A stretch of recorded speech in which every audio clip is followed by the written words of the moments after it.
বেটাকে বাপ পাঠিয়েছে, যা কাজ করতে হবে, মাঠে যা, বাগানে যা, এতটা কাজ আছে। কিন্তু তার কি কাজে মন বসছে? তারও নতুন বউ বাড়িতে আছে।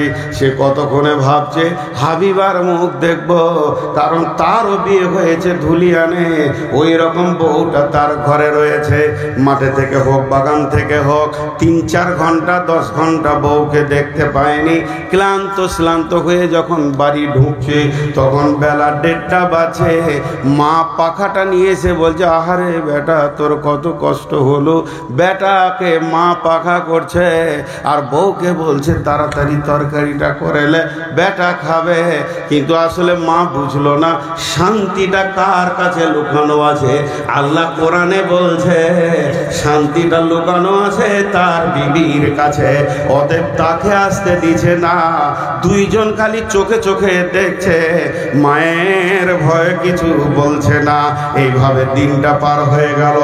যখন গভীর রাত হয়ে গেল, তখন দুইজন যখন কাছাকাছি হয়েছে, সমস্ত কাজ সেরে, তখন হাবিবা বলছে, ও আমার প্রিয় স্বামী রে, তুমি যখন ঘাম ঝরিয়ে 1:30টার সময় ঢুকলে, তো আমার হৃদয়টা উতল পাতল করছিল, একটু পাখা করে দেব।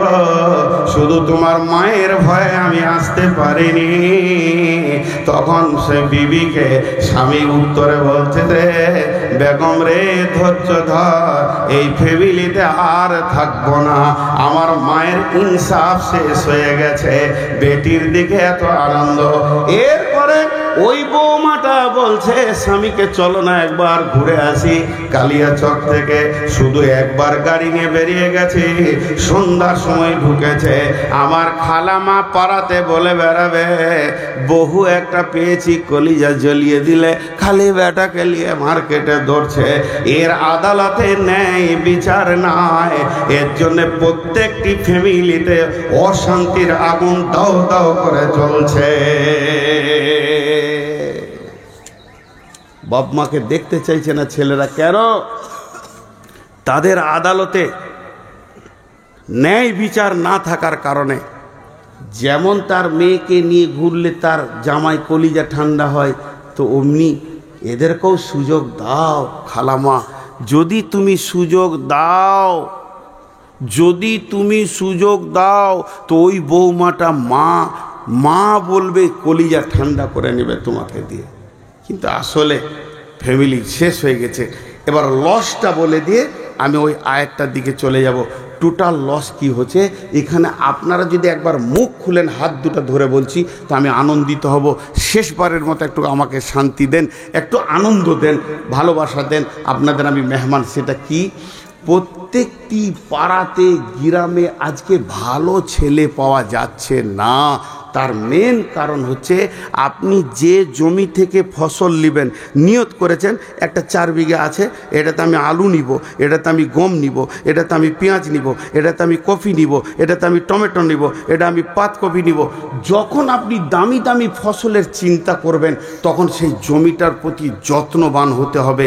তাকে সার, রাসায়নিক সার, চাষ, নিরান, দুবড়ি মারা, সমস্ত রকম চিন্তা আপনাকে রাখতে হবে। আর ওকে সুন্দর করে মাটিগুলোকে ফুলিয়ে রাখতে হবে। আপনি যা চাইবেন তাই পাবেন। যদি আপনি মনে করেন যে আমি একটা বউ মানিয়ে এসেছি, আমার ফ্যামিলিতে মৌলানা নিব, মুফতি নিব, মহাদ্দিস নিব, মাদানি নিব, আপনি কিনা সাইকুল হাদিস নিব, ডাক্তার নিব, মাস্টার নিব, তাহলে বৌমাকে কষ্ট দিয়েন না। ওর মানসিকতার কষ্ট যদি হয়, ওর পেট থেকে ভালো ছেলে পাওয়ার আশা ছেড়ে দেন।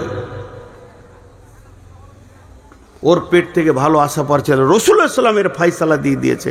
মা যদি বেঈমান হয়, তো ছেলে বেঈমান হয়ে যাবে। ইফেক্ট এত বেশি পড়বে। হ্যাঁ ভাই, আজকে আমি একটা আমার ছেলের জন্য বৌমা নিয়ে আসছি। প্রথম দিন সে মেয়ে, বেটি ছেলে, বিয়ে পড়িয়ে দিলে নাম হয়ে যাবে বৌমা, আর একটা যখন পেটে চলে আসবে নাম হয়ে যাবে মা। উতেই ফ্যামিলির মা, আমার ফ্যামিলির বংশেরও মা। তাহলে মাটাকে যদি কষ্ট দেওয়া হয়, ভালো সন্তান ওই মেয়েটার পেট থেকে হবে না। কারণ ওর টেনশন, নন্দকে নিয়ে টেনশন, শাশুড়ি নিয়ে টেনশন, আর ঝগড়া, আর ঝামেলা, আর মাল্লিয়ায়। যদি ওর সবসময় ভিতরটা পিরান হয়, আর তার কাছ থেকে আপনি সুস্থ ভালো মিজাজি ছেলে পাবেন না। ওই ছেলে একটু বড় হলেই লাঠি নিয়ে দাদিকে খুঁজে বেড়াবে। কেন? ভাত দিবার বলবে চোখের পানিতে, তো দাদি খুব কষ্ট দিয়েছে রে বেটা। বুড়ি, বুড়া লাঠিলে খুঁজে বেড়াবে। আজকে এই জন্যে প্রতিটি ফ্যামিলিতে শান্তি নেই। চলেন, মাল খরচা করবে কে? ওয়াবিমা আনফাকু মিন আমওয়ালিহিম। হে পৃথিবীর পুরুষ, ইনকাম করো, বিবির পেছনে মাল খরচা করো, বিবির মালের আশা করিও না। যারা শ্বশুরের মালের, বিবির মালের আশা করে, তাদের মতো দ্রোহ ভিখিরি পৃথিবীর বুকে কেউ নাই। আল্লাহর নবী বলছেন, মেয়েটা যখন তুমি আনবে তো মহারানা আদায় করো। আর আল্লাহ বলছেন, ওই মেয়েটার পেছনে সারা জীবন তুমি চিকিৎসা, খাওয়া, কাপড়, মন্ন, বস্ত্র, চিকিৎসার পেছনে তুমি খরচা করো। তাহলে একদিকে নবীজি বললেন তুমি মহারানা দিয়ে মালটা আনো, আর একদিকে বললেন আল্লাহ যে তার পেছনে খরচা করো।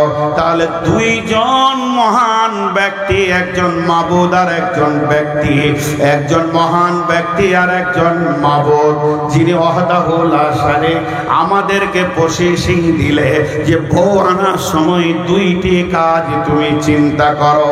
আমাদের চিন্তাটা উল্টা, আমরা টাকা লিব বলিব। আল্লাহ বলছে চল ঘরের ভিতরে অশান্তি ভরে দিব। জি ভাই, সিলিং ফ্যান দেখেছেন? আহা, সিলিং ফ্যান দেখে না এখানকার লোক। কি দুঃখের বিষয়, কত মাল নিয়ে বেড়াবো ট্রাকে জালসা করতে গেলে। একবার হ্যাঁ না বলছে না রে ভাই। হ্যাঁ, একজন বলছে, এগুলো জালসার গল্প আর কি, যে এই খুঁটি থেকে এই পর্যন্ত দড়ি টেনে দাও তো, যে দড়ি টেনে দিয়েছে, যে বলছে যতটি বইয়ের কথা শুনে এই দিকে থাক, আর যে শুনে না সেই দিকে থাক। সবটি ওই দিকে চলে গেছে, বইয়ের কথা সবাই। একজন একা আছে, তোকে বলছে আই তোকে মুসাফা করি, তোকেই দেখে আমার কলিজে ঠান্ডা হলো। বাকি সব বইয়ের কথা শুনে বলছে হুজুর তা লয়, আমার খুব জ্বর, শরীর খারাপ। তা আপনি এসছেন যে নূর মোহাম্মদ হিসেবে জালসা শোনার জিদ ধরে নিলাম, ছাড়ে না বাড়িতে যে তোমার শরীর খারাপ, যেও না। তো বিবি শেষকালে বললে যেদিকে ভিড় হবে ওইদিকে যেও না। ও আবার 1 নম্বর বউ মানলে আলা, সালা সবটি জিরো হয়ে গেল রে। আর একজনের চোখ মুজে জালসা শুরু করেছে, এমনি করে খালি সুর চালিয়ে যাচ্ছে, চোখ খুলে দেখছে কেউ নাই, খালি একজন দাঁড়িয়ে আছে। 200 শ্রোতা যত ছিল নারী পুরুষ সব ঘর চলে গেছে, ওর বায়ান খুলে চোখ খুলে দেখছি একজন আছে। বলছে তুই মনে হয় আমার জালসাটা বুঝেছিস, একবার মুসাফা করি। আর কেউ বুঝেনি, সব গাধাটি ঘর গেছে।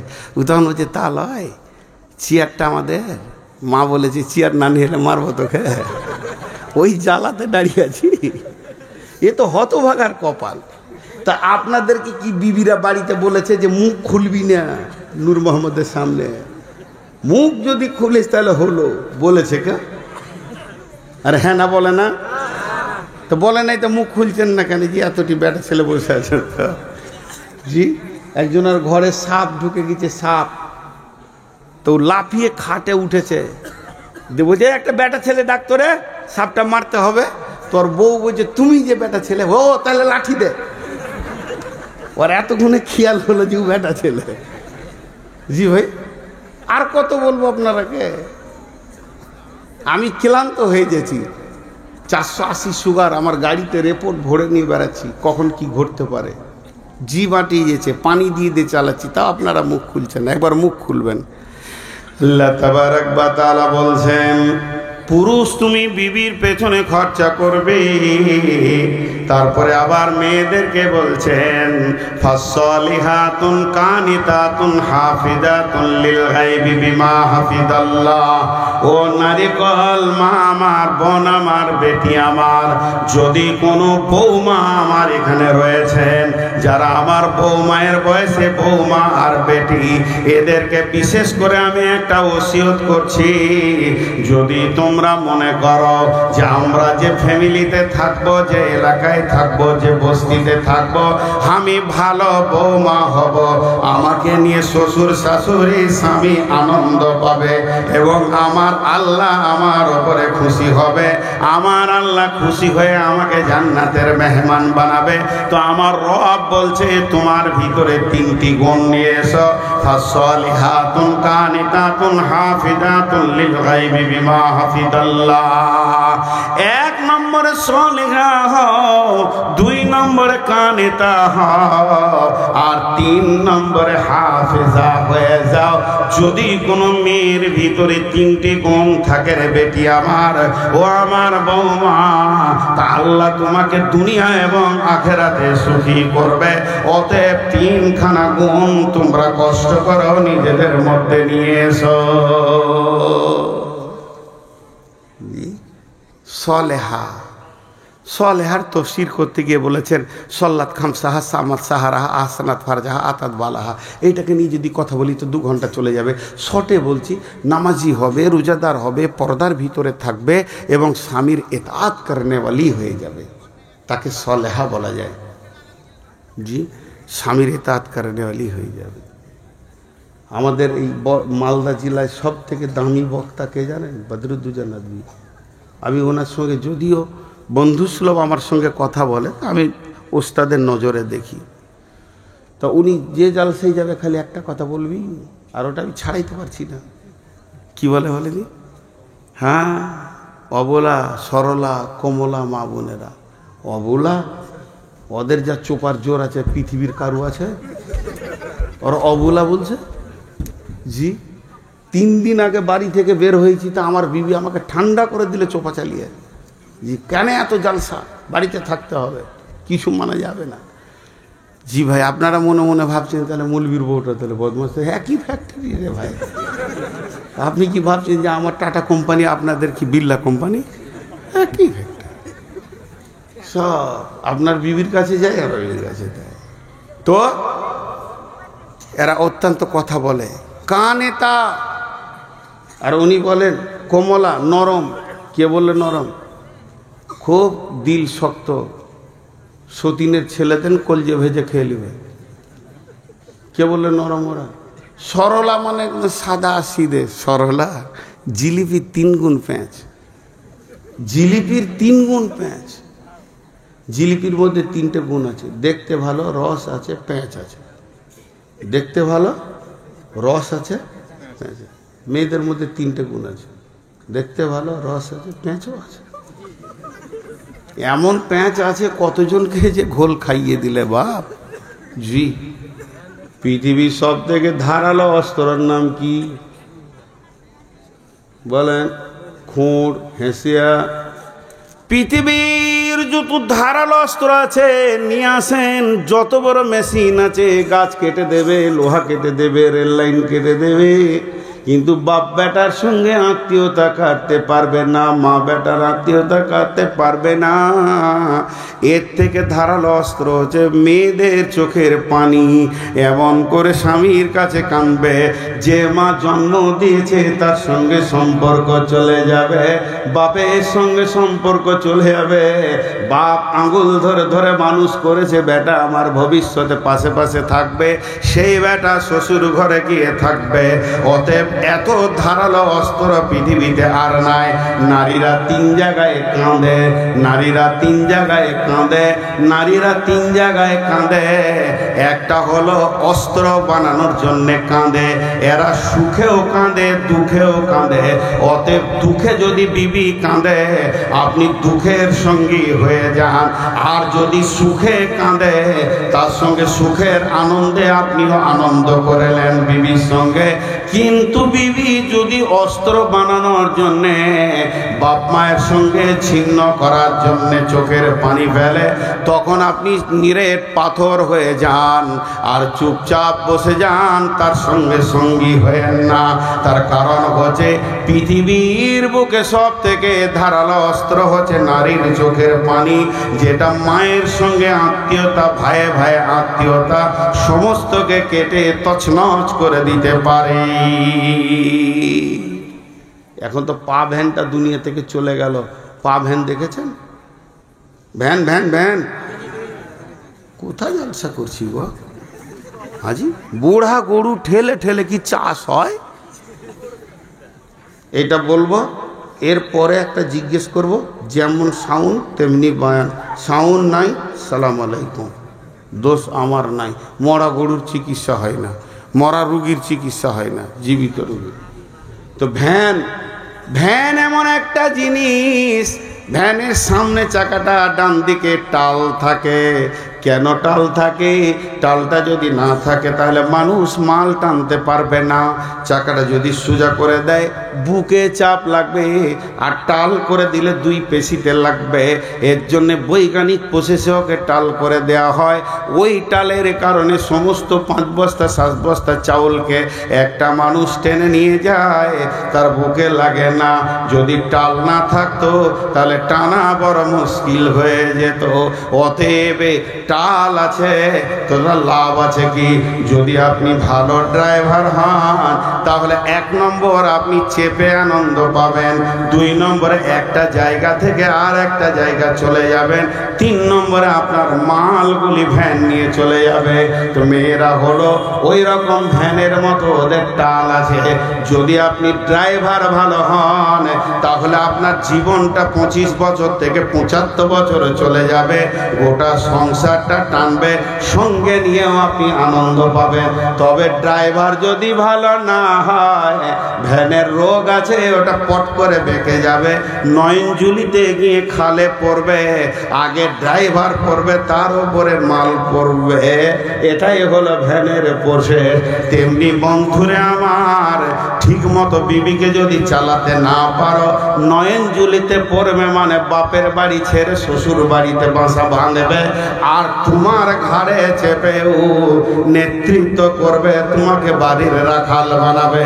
অতএব এদেরকে চালাতে গেলে সুন্দর ড্রাইভার হতে হবে। এর জন্য আল্লাহর নবী ইত্তাকু শব্দ ব্যবহার করেছেন আল্লাহ, আর 3খানা আয়াতকে তুলে দিয়েছেন, ইত্তাকু ইত্তাকু ইত্তাকু। যখন কোনো ছেলে বিয়ে করতে আসে তাকে 3খানা আয়াত শোনানো হয়, আর প্রত্যেকটা আয়াতের প্রথম শব্দ হলো ইত্তাকু। ইয়া আইয়ুহান নাসু ইত্তাকু, ইয়া আইয়ুহাল্লাযীনা আমানুত্তাকু, ইয়া আইয়ুহাল্লাযীনা আমানুত্তাকু। ইত্তাকু মানে ভয় করো, ভয় করো, ভয় করো। তুমি আজকে যে মালটা নিতে এসেছো এর ব্যাপারে সতর্কতা অবলম্বন করো।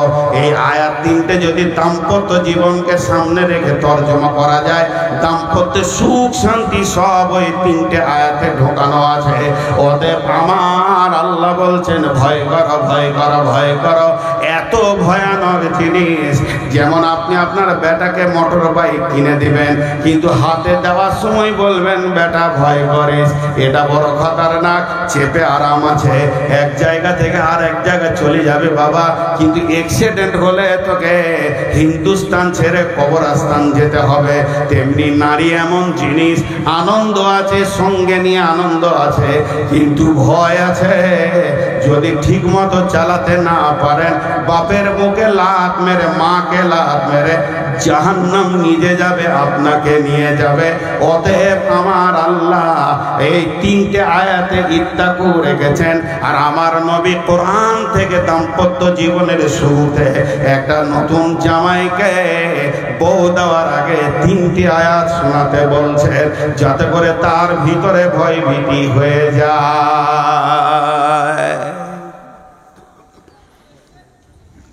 মায়ের কথাটা শেষ বলে দিই, একটা শব্দ বলবো। আজকে মা বাপের বক্তব্য নয় বলি বলবো না, আপনাদের মায়ের প্রতি হয়তো দুর্বল আসবে। মা নারাজ থাকলে জান্নাত পাবেন না, মা করলে আল্লাহ নারাজ হয়ে যাবে, শেষ কথা। বাকি বিবিকে নিয়ে চলেন, তাহলে আপনি ভাববেন মা আর বিবি ঝগড়া করেছে, কি করবেন? তো আপনাকে নাটক করতে হবে।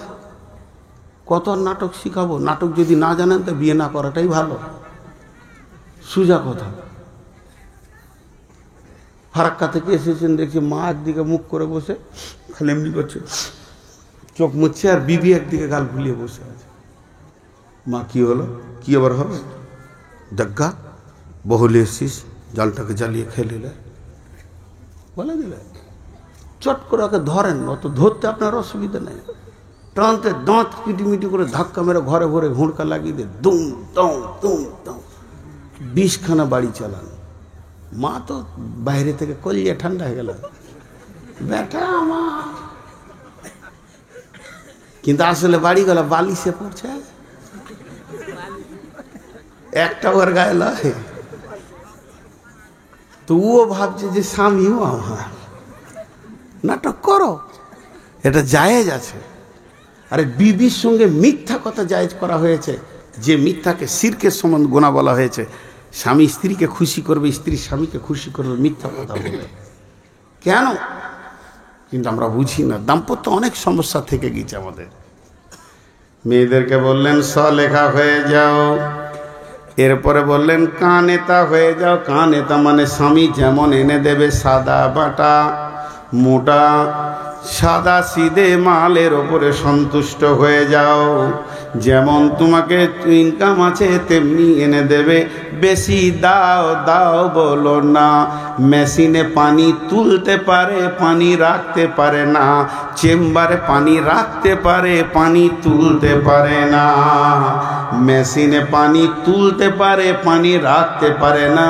চেম্বার বা চৌবাচ্চা পানি রাখতে পারে, পানি তুলতে পারে না। তো নারীরা হবে চেম্বার, পুরুষ হবে মেশিন। পুরুষ টাকা ইনকাম করে রাখতে পারে না, আর নারীরা যদি গিঠেন না হয়, সুন্দর করে না গুছাতে পারে, ওই সংসারে উন্নতি হবে না। অতএব স্বামীকে বারবার বিরক্ত করো না, যেমনটা এনে দেবে তেমনি তুমি সন্তুষ্ট হয়ে যাও। এরই নাম হচ্ছে কানেতা। একটু বুকে কুলহ পরে সাহস করেন, বিসমিল্লাহ ফুঁক দেন, একটা সত্য কথা বলেন। কাপড় চোপড় যাই আনেন, বিবি এক চান্সে রাজি হয়? হ্যাঁ, একটু বুকে ফুঁকলে বলেন, নাহলে শুনছে। প্রথমেই ঘর ঢুকে জিজ্ঞেস করে, নাটা তুমি বলেছিলে? আমি বলিনি, খালেক বলেছিল। বুঝছি, ওই জন্য নায়ের সাউন্ডটা দিলে কত ছোট। এক চান্সে রাজি হয় না। মা বোনেরা শুনছেন? আর আল্লাহ বলছে রাজি হয়ে যাও, এক চান্সে রাজি হয়ে যাও। শুধু রাজি হবে না, কাপড়ের কোনাটাকে এমনি করবে, খালি যে নাকটাকে ছোট করবে, দেখো তো কেমন কাপড়টাও ভালো লাগে। খালেকের বাপকে দেখো তো কত ভালো ভালো শাড়ি আনছে, মেরে দিলে আর বিচ একদম। ও নিজে তো মানবেই না, আবার আরেকজনের নাম করবে। আর বিচারা রোজে, হ্যাঁ এখন তো নিজেরা করছে, ঠিকই বলছেন, ওটা আবার খারাপ জিনিস। তবে স্বামীর সাথে গেলে অসুবিধা নেই, মানে যদি কেউ ভাই বাপ যায় অসুবিধা নেই, কিনতে পারে। তো এবার ও যখনই বলে দিল, আর ও বিচারা বাস টোটো কিছু পায়নি, 16 মাইল থেকে হেঁটে এসছে। আর যখন ওর পছন্দ হয় না, তো কলজে জ্বলে গেছে, দিয়ে শুয়ে পড়েছে বিছানায়, ফ্যান ছেড়ে দিতে। বিবিটা আস্তি করে শুধিছে, পানি খাবে? তো বলছে বিষ লিয়ে আই, আর সংসার করবো না, সংসারের শখ মিটে গেছে। হ্যাঁ, 2500 টাকার শাড়ি কিনে তোর মন পেলাম না রে। বিশ্বনবী বলছেন কানেতা হয়ে যাও। আল্লাহ বলছেন কানেতা হয়ে যাও, অল্পে সন্তুষ্টি হয়ে যাও। এক বুড়ি থালা মারছিল নদীর ধারে, টুপ করে পড়ে গেছে পানিতে, ভাটির দিকে চলে গেছে লাশ। ওর পোতা মারলো, তোর দাদু বলে কি, বলে তোর বুড়ি চলে গেল নদীতে, দেখে লিখা বাংলাদেশ ঢুকে গেল, তখন পাসপোর্টও লাগবে না, ঢুকে যাবে। তো উ জানে যেছে খুঁজতে উদুয়া, তখন আর পোতা বলছে বুড়ির প্রেমে মাথা গোলমাল হয়ে গেল নাকি, নদীতে মানুষ পড়লে ভাটিতে যায় না, উজানে যায়। তখন বলছে বুড়িটা তোর না আমার? এবার কাবু হয়ে গেছি। বলছে আপনার? বলছে 70 বছর বিয়ে করেছি, কোনো দিন সিধা পাই নাই, মরেও লাশ উজানে যাবে। 70 বছরে বুড়িটাকে কোনোদিন আমি সিধা পাইনি, মরেও লাশ উজানে যাবে। অতএব আল্লাহ বলছেন কানেতা হয়ে যাও, স্বামীকে ঠান্ডা করে দাও। যে মেয়েটা চামড়া চিকন, যে মেয়েটা দেখতে অতি সুন্দর, কিয়ামতের মাঠে কি সে সুন্দরী হবে? জি না। যার দিকে তাকালে স্বামীর কলিজা ঠান্ডা হয়ে যায়, ওই মেয়েটি হবে আল্লাহর কাছে সুন্দরী। শুধু তাই নয়, আমার আল্লাহ বলছেন ওয়াল হাফিজুনা লিল গায়বি বিমা হাফিজাল্লাহ। ওরে আমার বান্দিরা শোনো, তোমাদেরকে তিনটে জিনিস হিফাজত করতে হবে। এক নম্বরে, আমি আমার বিবিকে বাড়িতে রেখে এসেছি, তার মানে তার বডিটা আমি মহারানা দিয়ে হালাল করে নিয়েছি। ওই বডি দিয়ে পৃথিবীর অন্য কোনো পুরুষকে আনন্দ দিতে পারে না, হেসে খেলেও আনন্দ দিতে পারে না। অতএব সেটা হলো আমার আমানতের হিফাজত। দুই নম্বরে, আমার যেগুলো তার পেটে চলে গেছে, ট্যাবলেট খেয়ে স্বামীরও বর্তমানে নষ্ট করে দিতে পারে না, এটাও আমার মাল, এটাও হিফাজত করো। তিন নম্বরে, আমার টাকা পয়সা ধান জমি যা আছে মাল ওর কাছে রেখে এসেছি, এটাও তুমি হেফাজত করো।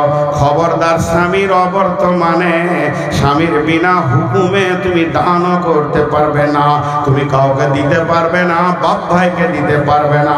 যদি স্বামীর অবর্তমানে স্বামীর মালকে তুমি বাপ ভাইকে দিয়ে দাও, তাহলে তুমি চোরের আওতাভুক্ত হয়ে যাবে। খবরদার না, এত বড় জঘন্য পাপে তুমি পা বাড়াবে না। কিন্তু মেয়েরা চুরি করতে পাবে, কতটা পাবে?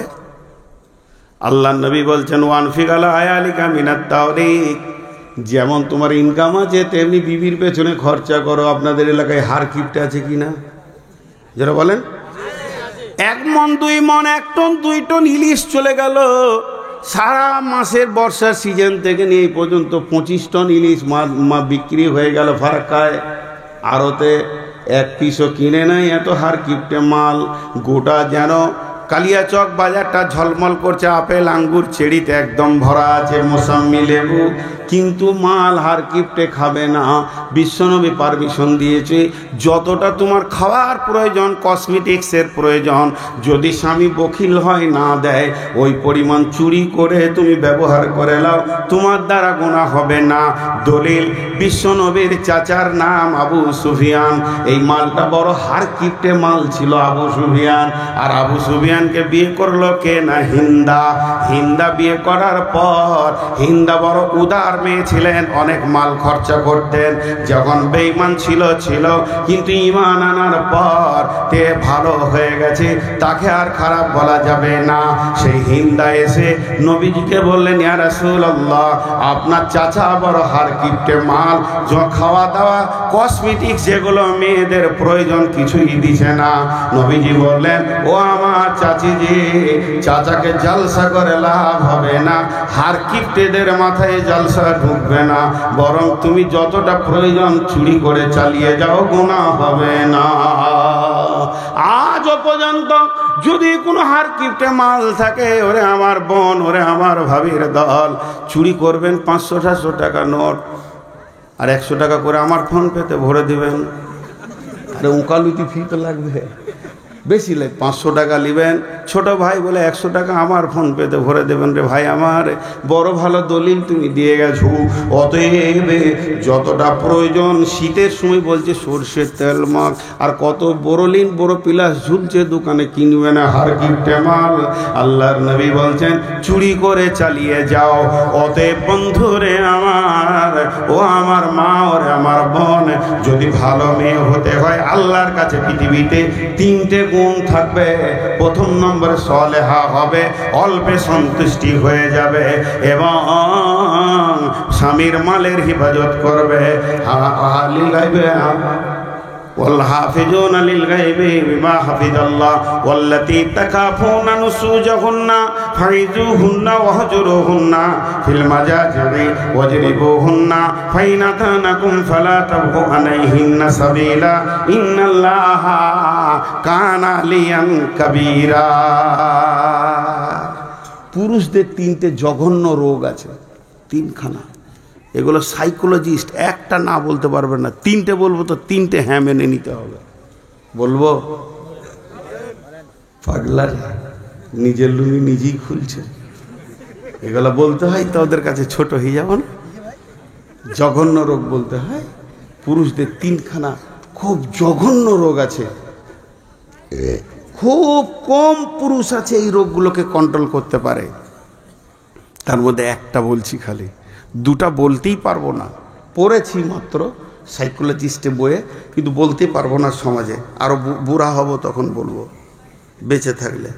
একটা বলছি, পুরুষের নীতি হচ্ছে সারা পৃথিবীর যত লোকের বউ দেখবে বলবো ওইটাই ভালো, আমার নিজেরটা খারাপ, নিজের বউটাকেও খারাপ মনে করে। জি, একটা উদাহরণ দিব, দেখেন চমকে উঠবে। এই রোড সাইডে একটা ওর 5 কাঠা 10 কাঠা জমি আছে রোডের সাইডে। তো সকালবেলায় বিবির সঙ্গে খটর মটর করে দুটা কথা হয়ে গেছে, তো মন খারাপ, কুদাল লেগেছে, জমি ঠিক করছে, জমি ঠিক করছে করছে করছে অনেকক্ষণ ধরে করছে, তো মাঝাতে একটু লাগছে, তো কোদালটা ধরে উঠে দাঁড়িয়েছে। আর যেই দাঁড়িয়েছে তো ওর সামনে তো মোটর সাইকেল চলে গেল।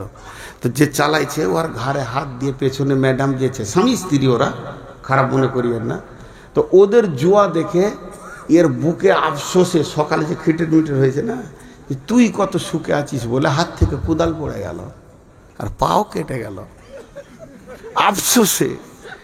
এখনো কি করবে, কুদালটাকে রেখে দিয়ে টোটোওয়ালাকে ডাকছে যে হসপিটাল নিয়েছ তো আমাকে। তো ওকে হসপিটাল নিয়ে যাচ্ছে কালিয়াচক।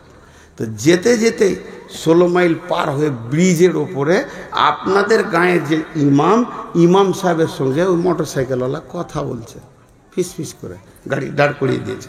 আর বউটা গাড়ির কাছে দাঁড়িয়ে আছে, আর ও আর ইমাম সাহেব একটু দূরে দাঁড়িয়ে কথা বলছে। ওইটা ও টোটো থেকে দেখে নিলে, এই এরই লেগে আমার পা কাটলো রে, চলে গেল হসপিটালে। ব্যান্ডেজ ট্যান্ডেজ করে এসে মাগরিবের নামাজ পড়তে গিয়েছে, লাঠি নিয়ে খুঁড়িয়ে খুঁড়িয়ে। তো বলছে কী হলো, ওরা কইস না, বলতে পারছে না ভিতরকার খবরটা। ইমাম সাহেবকে বলছে কইয়েন না, ও সব লেগে গেছে, কথা ঠকে গেছে। দিন নামাজের শেষে ইমাম সাহেবের রুমে ঢুকলো, কেউ নাই। বলছে আচ্ছা, বেলা 10টা 10:30টার দিকে ব্রিজের ওপরে আপনার সঙ্গে যে একটা ছেলে কথা বলছিল, ওর বাড়ি কোথায়? ইমাম সাহেব বলছে আমাদের বাড়ি পাশেই মহলদার পাড়া, ওর বিয়ে হয়েছে এইদিকে বল্লালপুর। তো এইদিকে যে ছিল তো আমার সঙ্গে দেখা হলো, এখানে গল্প করলে। ও কি গল্প করলে? বলছে মৌলভী সাহেব বলিয়েন না, কোনো দোয়া আছে কি? বউটা শালা জ্বালিয়ে দিলে। তখনই বলছে মাথা কোটা ঠুকবো রে, ওদের সুখ দেখে শালা আমার পা কেটেছে আর ও ওই জ্বালাতে আছে। জি ভাই, ওই জন্যে বললাম যে সমস্ত বিবি একই। এটা পুরুষের ধারণা খারাপ যে ওর বিবিটা ভালো, আমারটা খারাপ, এগুলো ক্লিয়ার করে নেন। আল্লাহ বলছেন একটা কাজ কর, যখন তুই দেখবি তোর বিবি অসঙ্গত চলছে, কথা বলছে কম, বুঝছে কম, তাহলে কি কর, নুসুজাহুন্না, তাকে সুন্দর সুন্দর করে ওয়াজ নসিহত কর, হাদিস কোরআনের কথা শোনা, দেখবি মিজাজটা ফিরে আসবে। নুসুজাহুন্না ফাইজুহুন্না ওয়াহজুরুহুন্না ফিল মাজাজি, যদিও তা না বাইরে তাহলে কি কর, একই ঘরে বিছানাটা আলাদা করে দে।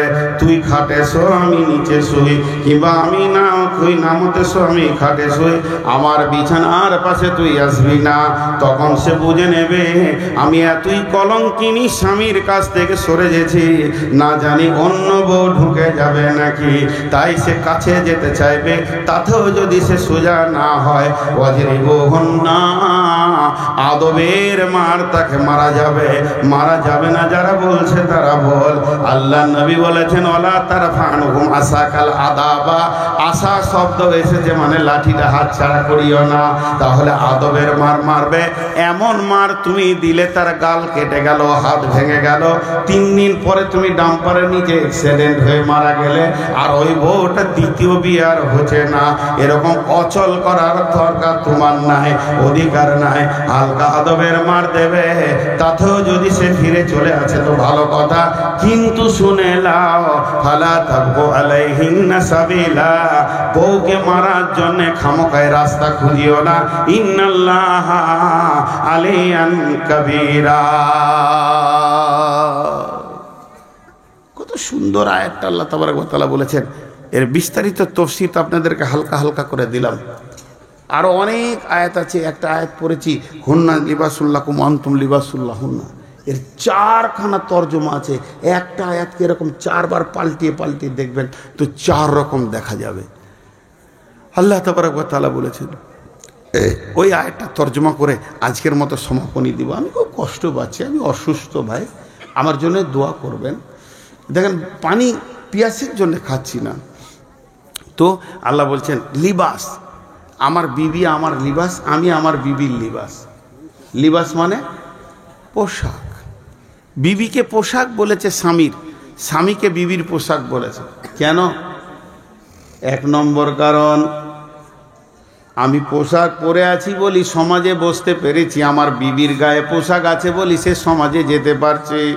যদি পোশাক খুলে নেওয়া হয় তো মেয়ে হলেও সে মেয়েদের সমাজে যেতে পারবে না, আমি পুরুষ হলেও পুরুষের সমাজে থাকতে পারবো না। তাহলে আমাকে সমাজে ঢেকে রেখেছে কে? আমার বিবি। এগুলো হলো আমার বিবি। আমার পাঞ্জাবিটা, গেঞ্জিটা, লুঙ্গিটা আমার বিবি, আমার টুপিটা আমার বিবি, আর আমার বিবির গায়ে আছে চুড়িদার, সালোয়ার মানে পায়জামা, এগুলো হলো আমি। আল্লাহ ক্রস করে দিয়েছেন, হুন্না লিবাসুন লাকুম ওয়া আনতুম লিবাসুন লাহুন্না, তুমি ওর লিবাস, তোমার ও লিবাস। তার কারণটা শুনেলেন।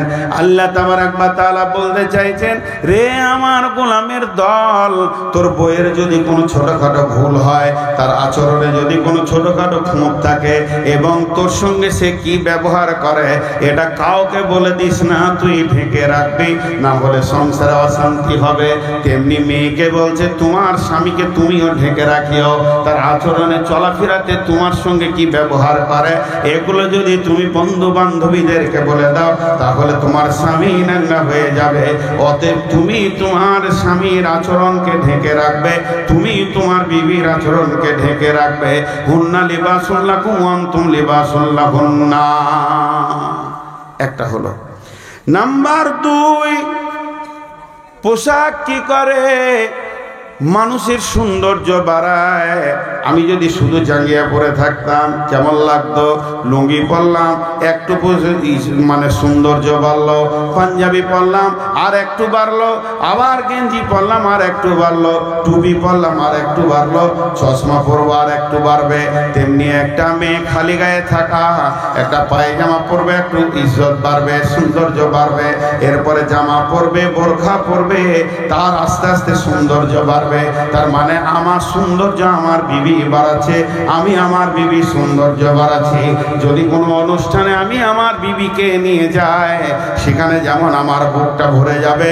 আমার শ্বশুর বাড়ি অনুষ্ঠানে যদি আমি তার সঙ্গে যাই, তারও ইজ্জত বাড়বে। এর জন্য আমার আল্লাহ বলেছেন, হুন্না লিবাসুল লাকুম ওয়া আনতুম লিবাসুল লাহুন্না।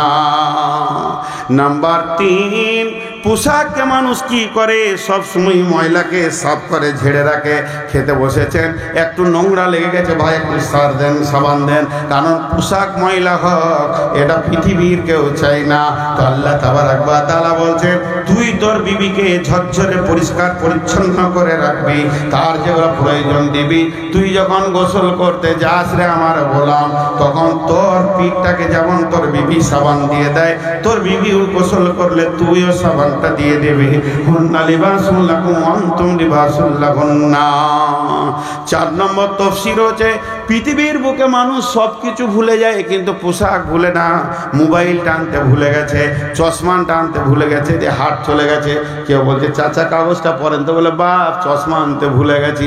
চাচা একবার কথা বলবো, ফোনটা দেন, তোরে বাপ আনতে ভুলে গেছি।